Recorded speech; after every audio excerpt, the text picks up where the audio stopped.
नमस्कार विद्यार्थी मित्रांनो, ज्ञानदीप अकॅडमीच्या पॉलिटी सिम्प्लिफाईड सिरीज मध्ये तुम्हा सर्वांचं मनापासून स्वागत आहे। आता आपण शिकणार आहोत आर्टिकल नंबर 19। आर्टिकल 19 मधील पुढचं महत्त्वाचं जे उपकलम आहे ते आपण शिकून घेण्याचा प्रयत्न करूया। काय आहे तर महत्त्वाचं कलम आहे भारताच्या राज्य क्षेत्रात कोणत्याही भागात राहण्याचा व स्थायिक होण्याचा स्वातंत्र्य। आता हे जे राहणं शब्द आहे याला मी शब्द वापरेल रेसिडेन्स। काय शब्द आहे? रेसिडेन्स। Freedom of residence. काय शब्द आहे? Freedom of residence. स्थायिक होणे याला मी शब्द वापरेल फ्रीडम ऑफ सेटलमेंट। आता या ठिकाणी दोन शब्दांमध्ये काय अंतर आहे तर मित्रांनो अंतर लक्षात घ्या। रेसिडेन्स हे टेम्पररी असतं, सेटलमेंट हे परमनंट असतं।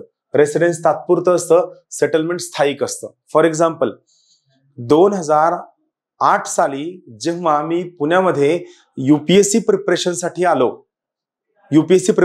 आलो त्यावेळी मी पुण्यामध्ये कोण होतो? रेसिडेंट होतो, रेसिडेन्स होतो, म्हणजे इथं राहत होतो। पण आता 2024 ला 16 वर्षानंतर मी जवळपास पुण्यामध्ये स्थायिक झालेलो आहे, सेटल झालेलो आहे। तर फरक लक्षात घ्या। रेसिडेन्स कसं असतं? टेम्पररी असतं। सेटलमेंट कसं असतं? परमनंट असतं, स्थायिक असतं। मग भारताच्या नागरिकाला भारताच्या कोणत्याही भूप्रदेशामध्ये मुक्तपणे स्थायिक होण्याचा व राहण्याचा अधिकार आहे। मात्र आपण आतापर्यंत ज्या सगळ्या कलमांमध्ये शिकलेलो आहोत त्यावर आपल्याला हे कन्क्लुजन मिळालेलं आहे की तुम्हाला दिलेले सगळे फंडामेंटल राईट हे ॲब्सोल्यूट नाहीयेत, निरपेक्ष नाहीयेत।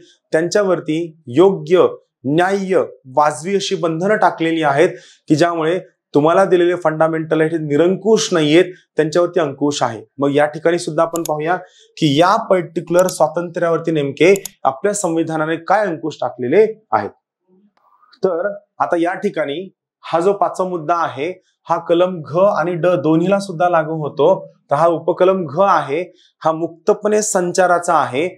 उपकलम ड जो आहे हा राहण्याचा व स्थायिक होण्याबद्दलचा आहे।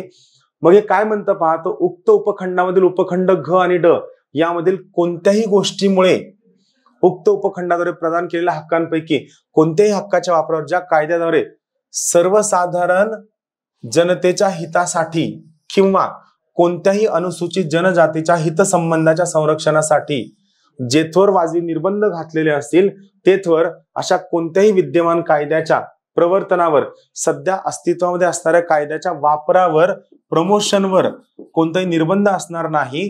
किंवा जर सरकारला वाटलं तर सरकार असा कोणताही नवीन कायदा करू शकतो, त्यावर सुद्धा बंधन असणार नाही। म्हणजे तुम्ही हे क्लेम नाही करू शकत की नाही मला या ठिकाणी राहण्याचा व या ठिकाणी स्थायिक होण्याचा अधिकार आहे। तुम्ही हा नवीन कायदा केलाय आणि तुम्ही केलेल्या नवीन कायद्यामुळे या ठिकाणी माझा राहण्याचा व स्थायिक होण्याचा अधिकार कॉम्प्रोमाइज होतोय, व्हायलेट होतोय, तर तुमच्या कायद्याला रद्द करा। बिलकुल नाही। जर समजा राज्य संस्थेने केलेला कायदा योग्य असेल, न्याय्य असेल, वाजवी असेल व या पर्टिक्युलर कायद्यामुळे जर त्या पर्टिक्युलर ठिकाणी योग्य पद्धतीने कुणी कायदा वापरत नसेल, मूलभूत हक्क वापरत नसेल तर हा कायदा त्या मूलभूत हक्कावरती नक्कीच अंकुश टाकेल, त्यावरती नक्कीच बंधनं टाकेल व त्याला त्या ठिकाणी वापरण्यासाठी सांगेल। धन्यवाद।